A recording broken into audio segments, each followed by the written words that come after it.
సాక్షి డిబేట్లో ఒక జర్నలిస్ట్ వాళ్ళు మాట్లాడే భావంగా ఏదో మాట్లాడారు. ఆ మాట్లాడిన దాన్ని తప్పని చెప్పి ఖచ్చితంగా మేమందరం కూడా తప్పని చెప్తున్నాం. ముమ్మాటికి అతను మాట్లాడింది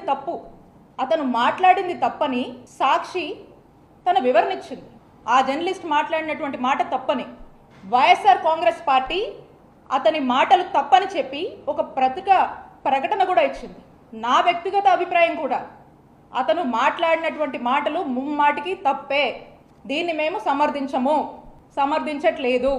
అయినప్పటికీ కూడా ఒకవైపున సాక్షి తప్పని చెప్తుంది, వైఎస్ఆర్ కాంగ్రెస్ పార్టీ తప్పని చెప్తుంది, మేమంతా కూడా తప్పని చెప్తూ ఉంటే ఇదేది పట్టనట్టు ఇందులో కూడా టీడీపీ వాళ్ళు రాజకీయాన్ని వెతుక్కొని అటు సాక్షిని తప్పుపడుతూ, వైఎస్ఆర్ కాంగ్రెస్ పార్టీని తప్పుపడుతూ, మా నాయకుడు జగన్మోహన్ రెడ్డి గారిని ఇందులోకి లాగుతూ, మా భారతమ్మను ఇందులోకి లాగుతూ ఇందులో రాజకీయం చేసేటువంటి ప్రయత్నం చేస్తున్నారు.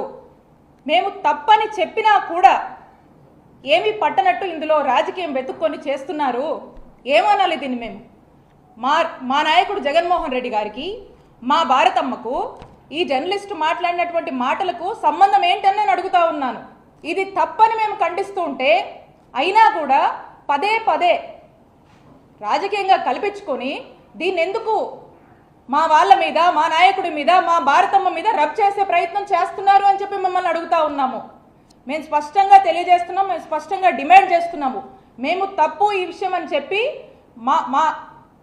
మా సాక్షి తరఫున, మా సాక్షి ఛానల్ తరఫున, వైఎస్ఆర్ కాంగ్రెస్ పార్టీ తరఫున మేమందరం కూడా తప్పని చెప్తూ ఉన్నాము. మీరు అయినప్పటికీ కూడా దీన్ని పదే పదే రాజకీయం చేస్తూ ఏదైతే తీరులో వెళుతున్నారో దీన్ని మీరు వెళుతున్నటువంటి తీరుని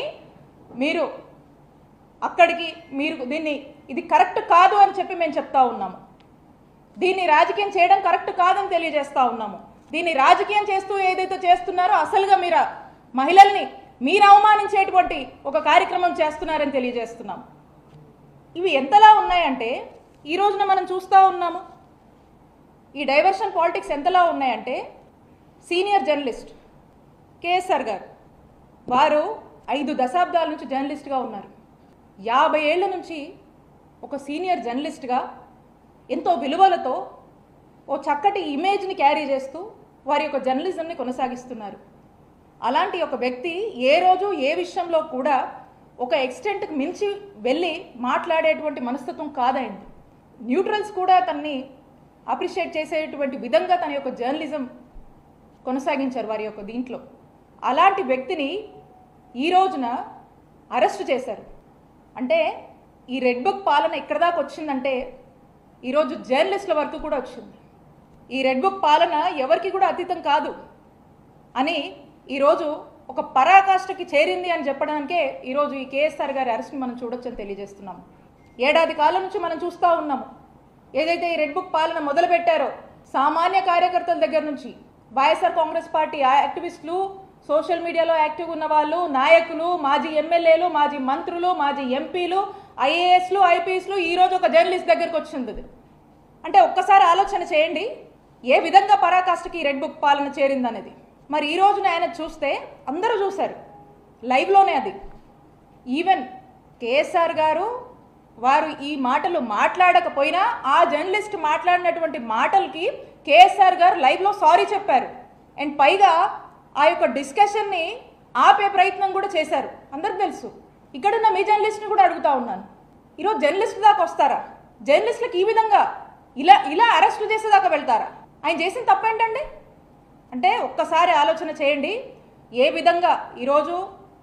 విధంగా భయభ్రాంతులకు గురి చేస్తూ ఒక టెర్రర్ని క్రియేట్ చేస్తూ మనుషుల్ని ఒక టార్చర్ చేయడము, చంపేదాకా తీసుకెళ్లేటువంటి ప్రయత్నాలు ఈరోజు ఈ రెడ్ బుక్ పాలన చేస్తుంది కూటమి ప్రభుత్వం నాయకత్వంలో అని తెలియజేస్తున్నాము.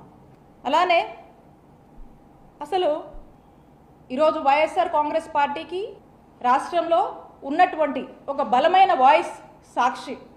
ఆ సాక్షి గొంతు నొక్కే ప్రయత్నం చేస్తుంది. ఆ సాక్షి గొంతు నొక్కే ప్రయత్నంలో భాగంగా ఈరోజు సాక్షి ఆఫీస్ మీద దాడులు చేస్తూ ఉన్నారు. ఎందుకు సాక్షి ఆఫీస్ మీద మీరు దాడి చేస్తూ ఉన్నారు? సంవత్సరంగా మీరు చేసినటువంటి అరాచకాలు ఈరోజు సాక్షి చూపిస్తున్నందుక? ఈ సంవత్సర కాలంలో ఎన్నికల ముందు మీరు ఏదైతే మేనిఫెస్టో చెప్పారో, మీరు ఏదైతే మాటలు చెప్పారో సూపర్ 6 సూపర్ 7 అని, మరి ఈ సంవత్సర కాలంలో ఈ సూపర్ 6 సూపర్ 7 సింగిల్ రన్స్ కూడా తీయలేదు. అట్టర్ ఫ్లాప్ అయింది ప్రజల్లో. యువగలం రక్తం పారాలి, పార్టీలో నిరంతరం యువత ఉండాలి, అది రెండోది. మూడోది స్త్రీ శక్తి. అన్ని విషయాలు మన మహానాడులో చెప్పా, అయినా కూడా వైకాపాలకు సిగ్గురాల. నిన్న చూసారా సాక్షులు ఎట్లా మాట్లాడారు? అంటే ఇప్పుడు కూడా సిగ్గు లేకుండా అట్లా మాడుతున్నారు, మహిళల్ని కించపరిచే విధంగా మాడుతున్నారు. ఎనివే ఒకడు అయిపోయాడులే, రెండోడి కోసం ఎత్తుకుతున్నాం, దొరుకుతాడులే. మహిళల్ని అవమానించిన ఎవడు పారిపోయే ప్రసక్తే లేదు. పట్టుకొచ్చి బండకేసి కొట్టి లోపలేసే బాధ్యత మన ప్రభుత్వం తీసుకుంటుంది. ఒక బ్రోకర్ ఉన్నాడు అక్కడ, వాడి పేరు నాకన్నా మీకే బాగా తెలుసు. ఆ బ్రోకర్ గారు ఈరోజు లేచి మాడుతాడా మహిళలు కించపరిచేదంగా? ఉంటుందిరా భయ్, ఎక్కడ పోతారు? మనం కార్యకర్తల బాధ ఉంది, మొదటి రోజే బతికెళ్ళచ్చు కదా అని, మొదటి రోజులో బొక్కలేయచ్చు కదా అని. అది 2 నిమిషాలు పని తల్లి. కానీ నేను కోరేది మిమ్మల్ని అందరినీ, జరుగుతున్నాయి ప్రజల్లోకి తీసుకెళ్లాలమ్మా. ఎట్లా అడుగడుగున మహిళలను అవమానిస్తూనే ఉన్నారు. 2019లో 2020లో నేను మాడితే లోకేష్కి చీర గాజులు పంపిస్తానని చెప్పారు. అంటే మహిళల్ని కించపరిచే విధంగా కాదా? శాసనసభ సాక్షిగా మన తల్లిని అవమానించలేదా అన్నాడు. అంటే అడుగడుగున అవమానించారు, అడుగడుగున ఇబ్బంది పెట్టారు. ఇప్పుడు కూడా మారలేదు.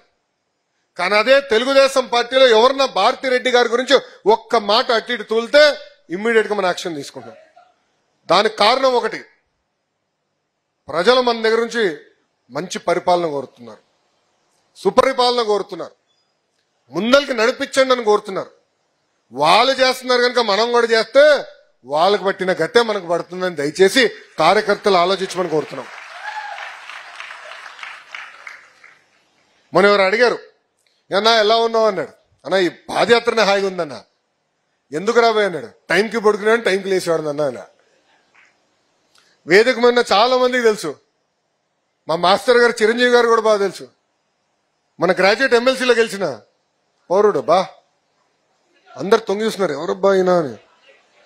అందరు తెలిసిన వ్యక్తే, బోలా శంకరుడు, నన్నే వాయిస్తా ఉంటాడబ్బా. అంత స్పీడ్ వద్దురా బాయ్. పాప మా శ్రీకాంత్ అన్న ఏం చేస్తాడు, రామ్ గోపాల్ రెడ్డి ఏం చేస్తాడు, అందరికి తెలుసు. వేదిక మీద వాళ్ళందరికీ పొద్దున 2ంటికి 3ంటికి కూడా మెసేజ్లు పెట్టిన రోజున్నాయి. అధికారంలోకి వచ్చిన పడుకోట్ల నిరంతరం కష్టపడాలి, ప్రజలకు అందుబాటులో ఉండాలి. అధికారంలోకి వచ్చిన అసమ్మని కాదు, ప్రజలు మనోభావాల ప్రకారం మనం నడవాలి. కొన్ని సంస్కరణలు తీసుకొచ్చినప్పుడు ఇబ్బంది ఉంటుంది, కన్విన్స్ చేయాలని అహర్నిశలు పనిచేస్తుంది. బాబు గారి గురించి ఇంకా నేను చెప్పాల్సిన అవసరంలే, ఆయన తగ్గేదే లేదంటున్నాడు రాబాయ్. ఆయన స్పీడే వేరు. మొన్న కుప్పంలో గోపురేశం చేసుకున్నాం, మీ అందరు చూసుంటారు కదా. అక్కడ ఆయన చెప్తున్నాడు ఏమన్నా,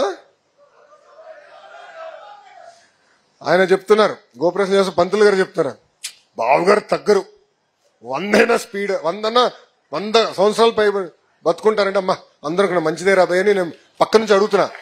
ఆగండి, ఇప్పుడే చప్పట్లు కొడతారండి, ఆగండి. పక్క నుంచి అడుగుతా, స్పీడ్ ఏం తగ్గుతాడు రా బయ్ నానే. తగ్గేదేలే, ఈయన తగ్గడు రా బయ్ నీకు అన్నాడు. జగన్మోహన్ రెడ్డి గారు 5 సంవత్సరాల్లో తిరిగింది, బాబు గారు 11 నెలలు తిరిగి వదిలి పడేశారు. గిర్రం తిరుగుతున్నారు, ఎండనా వాననా కార్యకర్తలను కలుస్తున్నారు, అహర్నిశలు కష్టపడుతున్నారు. దారి తప్పిన రాష్ట్రాన్ని సరైన దారిలో పెట్టాలి, ఇచ్చిన హామీలు మనం నిలబెట్టుకోవాలి అనే లక్ష్యంతో అహర్నిశలు పనిచేస్తున్నారు గౌరవ ముఖ్యమంత్రి చంద్రబాబు నాయుడు గారు. వయోభారం ఎక్కడ కంపడకుండా చేస్తున్నారు, అది ఆయన ఉన్న గొప్పతనం. అంటే మన అధినేత అంత కష్టపడితే మనందరం ఎంత కష్టపడాలో దయచేసి అందరూ ఆలోచించమని ఈ సభాముఖంగా కోరటం జరుగుతుంది.